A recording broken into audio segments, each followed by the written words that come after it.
வணக்கம். என் எழுத்து மற்றும் குரலில் இந்த ஒளி புத்தகத்தின் வாயிலாக உங்களுடன் இணையவிருக்கும் நான் உங்கள் கமலி மதுரை வீரன். நம்ம சேனலை இப்போ தான் ஃபர்ஸ்ட் டைம் பார்க்குறீங்கன்னா மறக்காமல் சப்ஸ்கிரைப் பண்ணிக்கோங்க. வாங்க இப்போ கதைக்குள்ளே போகலாம். நேசம் 7. பிரம்மாண்டமான சுவர்களுக்கு மத்தியில் சுற்றிலும் புல்வெளிகளால் அலங்கரிக்கப்பட்டு அதன் நடுவில் அந்த மாடர்ன் வில்லா கம்பீரமான தோற்றத்தில் நின்றிருந்தது. வர்மா, மீனாட்சி மற்றும் ஆரியன், வேதிகா நால்வரும் ராஜசேகர் பார்வதியிடம் விடைபெற்று அவ்வீட்டை அடைந்தபோது வடிவு முகத்தில் உற்சாகம் ததும்ப தன் கையில் ஆரத்தி தட்டுடன் நின்றிருந்தார். வாங்க வாங்க, கொஞ்ச நேரத்துக்கு முன்னாடிதான் வர்மா தம்பி போன் போட்டாங்க.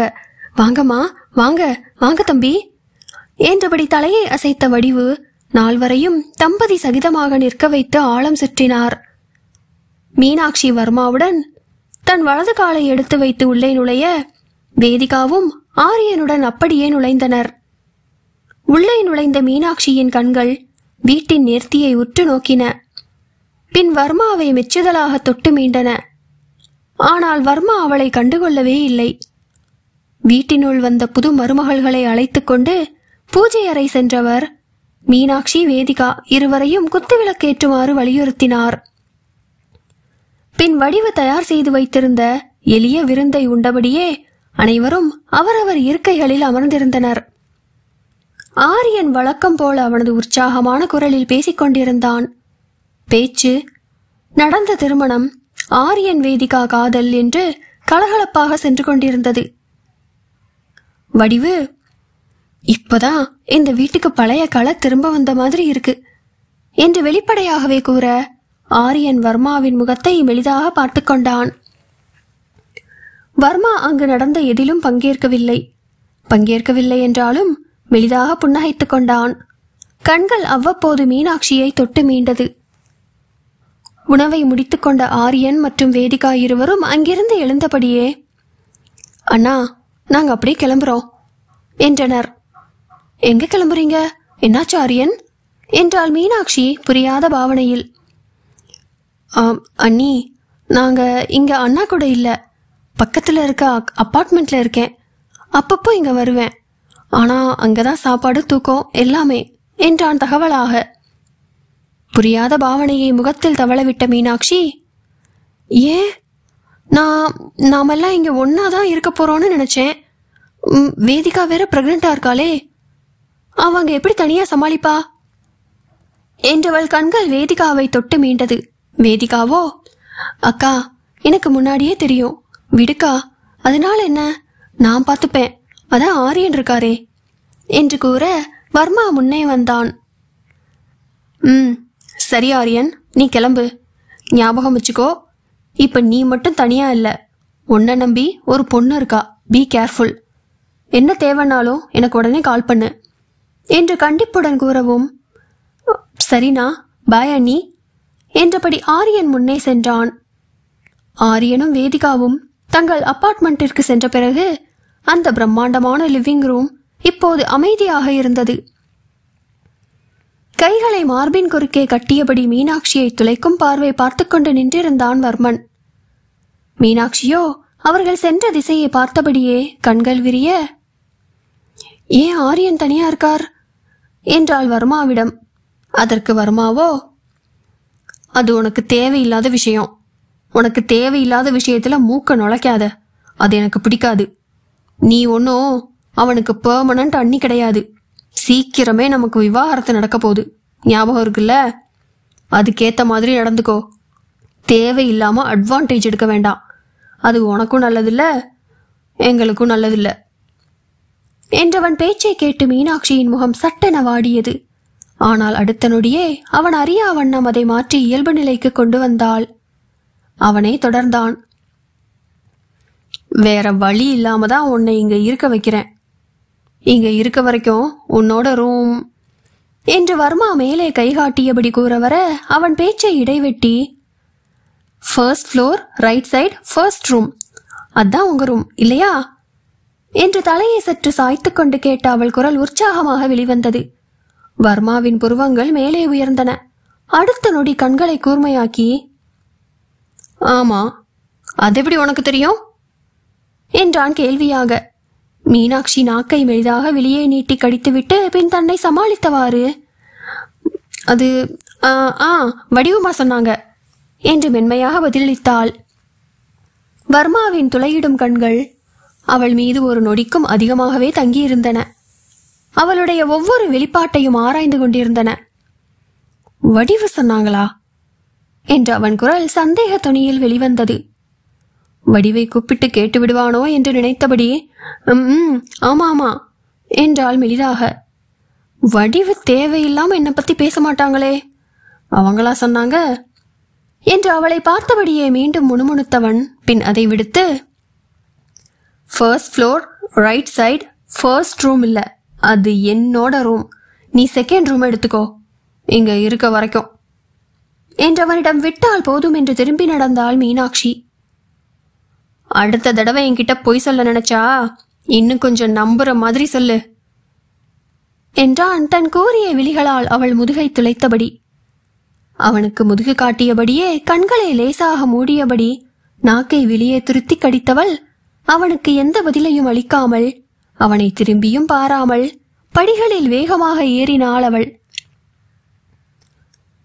அன்றிரவு உணவை முடித்துவிட்டு மீனாட்சி அவள் அறையிலும் வர்மன் அவன் அறைக்கும் சென்றிருக்க, நெடுநேரம் கழித்து கதவை தட்டும் ஒளியில் நோட்டு புத்தகமும் பேனாவுமாக அமர்ந்திருந்த மீனாட்சி திடுக்கிட்டாள்.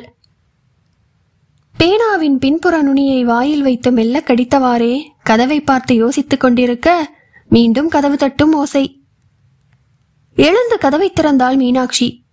வெளியே வர்மன் அவன் ஸ்லீவ்லெஸ் டிஷர்ட் ஷார்ட்ஸ் சகிதம் நின்றிருந்தான், கையில் காகிதம். கதவை திறந்த மீனாட்சியிடம் வர்மன் எதுவும் கூறவில்லை. அவன் பார்வையே உள்ளே வருவேன் என்ற செய்தி கூற அமைதியாக வழிவிட்டு நின்றாள் மீனாட்சி.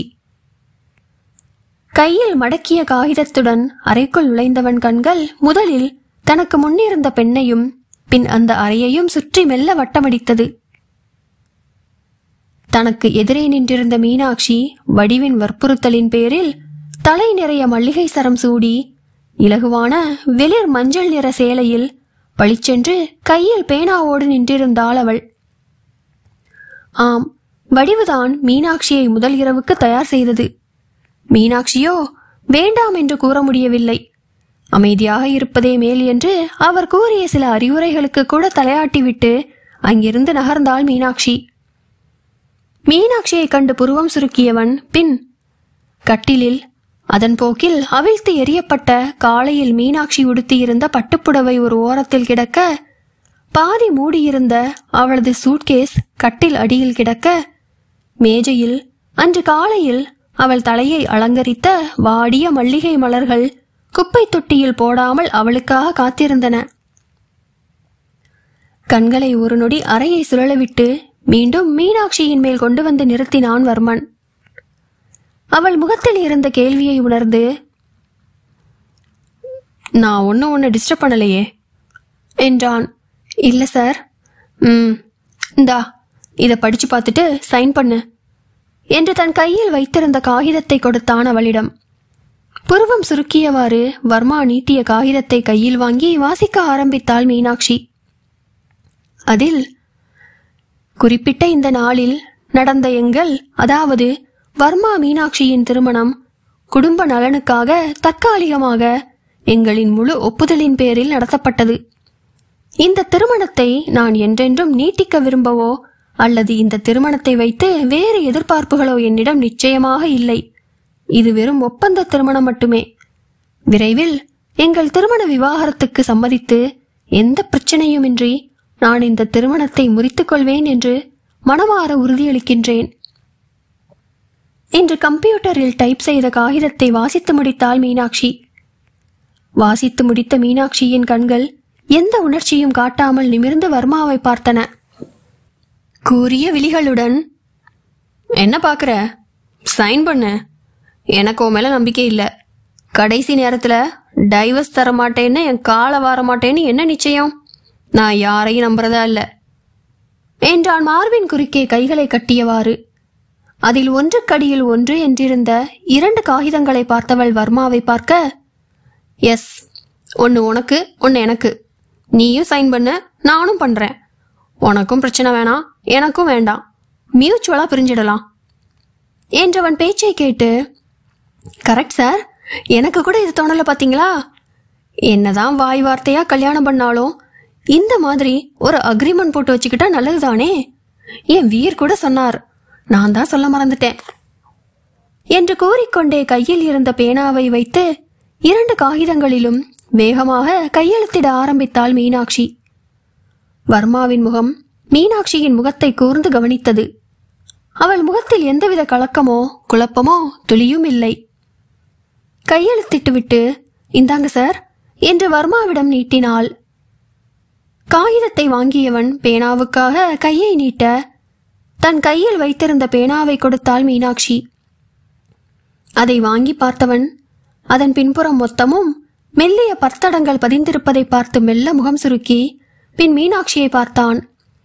அவளோ நாக்கை வெளியே நீட்டி தலையை தட்டி, அது பழக்க தோஷம் எனவும் தலையை இடம் வளம் ஆட்டி சலிப்பை வெளிப்படுத்தியவன் மேஜையில் வைத்து மீனாட்சி கையொப்பத்தின் அருகே அவனும் கையெழுத்திட்டான். கையெழுத்திட்டு முடித்து, இந்தா உனக்கு ஒரு காப்பி என்று அவள் கையில் கொடுத்தவன், பசிச்சா வடிவமா கிட்ட சொல்லு, ஏதாவது செஞ்சு தருவாங்க.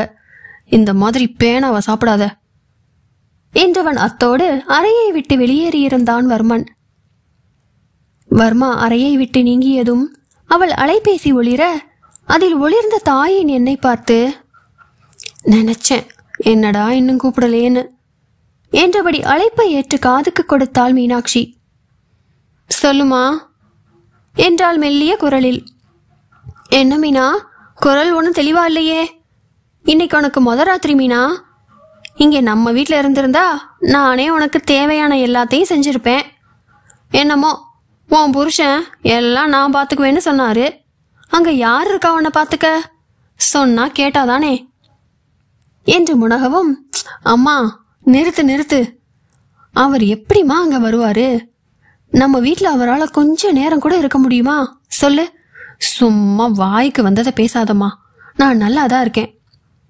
நான் அங்க இருந்தா நீ எனக்கு என்ன செய்வியோ அதேதான் இங்கோ.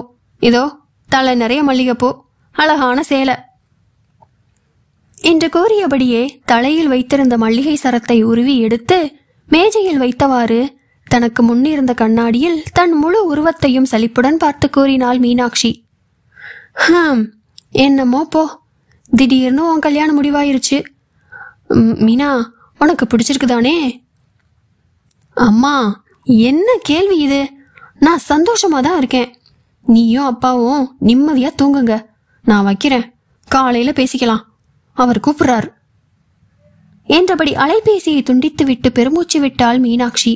மறுநாள் காலை வேகமாக எழுந்து குளித்து முடித்து எளிமையான பருத்தி புடவை அணிந்தவள் எழுந்து சமையலறை சென்றாள் மீனாட்சி. அங்கு வடிவு வர்மாவுக்காக புரோட்டீன் ஷேக் தயார் செய்து கொண்டிருந்தார். குட் மார்னிங் வடிவுமா என்றால் முகத்தில் புன்னகை ததும்ப உற்சாகமாக. மார்னிங்மா, வாங்கம்மா, நல்லா தூங்குனீங்களா என்றார் வடிவு முகம் மலர. ரொம்ப நாளைக்கு பிறகு நேத்து தான் நல்ல தூக்கம் என்றாள் நிம்மதி பெருமூச்சுடன். பின் வடிவு கலக்கிக் கொண்டிருந்த டம்ளரை எட்டி பார்த்தவள், என்ன வடிவுமா செய்றீங்க என்றாள் மீனாட்சி.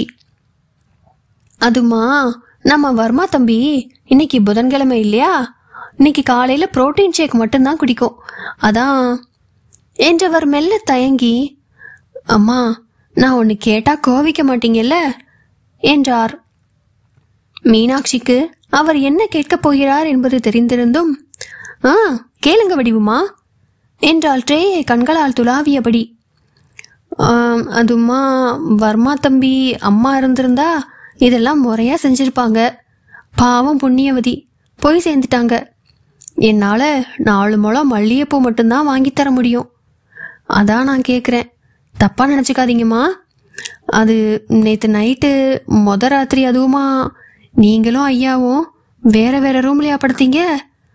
உங்களுக்குள்ள எதுவும் பிரச்சனையா என்று திக்கி திணறி ஒரு வழியாக கேட்டுவிட்டாள் வடிவு.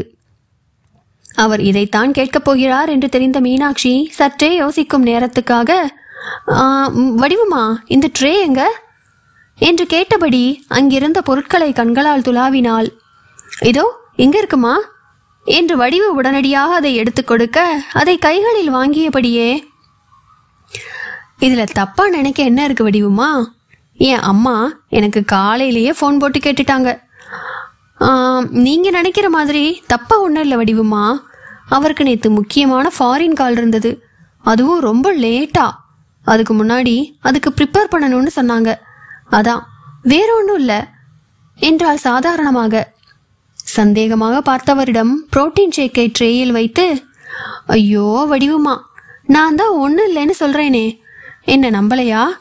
சரி கொடுங்க, நானே அவருக்கு இந்த ஷேக்கை கொண்டு போய் கொடுக்கறேன், அப்பவாவது நம்புவீங்க தானே என்றவள் கைகளில் ட்ரேயை எடுத்துக்கொண்டாள். வடிவின் முகம் மெல்ல மலர்ந்தாலும் யோசனையில் சுருண்டது.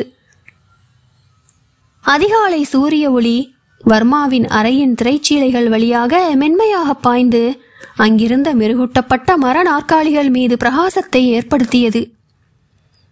மீனாட்சி தனது கைகளில் புரோட்டீன் ஷேக் ட்ரே மற்றும் அதற்கு அடியில் ஆபீஸ் ஃபைலுடன் வர்மாவின் அறைக்கதவை தட்டினாள். பின்னே வெறும் புரோட்டீன் ஷேக்கை கொண்டு சென்றால் அவனிடம் ரொம்ப அட்வான்டேஜ் எடுத்துக்காத என்று யார் திட்டு வாங்குவது? அதற்கு இந்த ஃபைல் ஒரு சாக்கு. உள்ளே வர்மா அப்போதுதான் தனது குளியலை முடித்திருந்தான். கதவு தட்டிய சப்தம் அவனை கதவை நோக்கி பார்க்க வைத்தது. இடுப்பை சுற்றி துண்டை கட்டியிருந்தவன் தன் ஈரம் சொட்டிய தலைமுடியை மற்றொரு துண்டால் துவட்டியபடியே கதவை நோக்கி நகர்ந்தான்.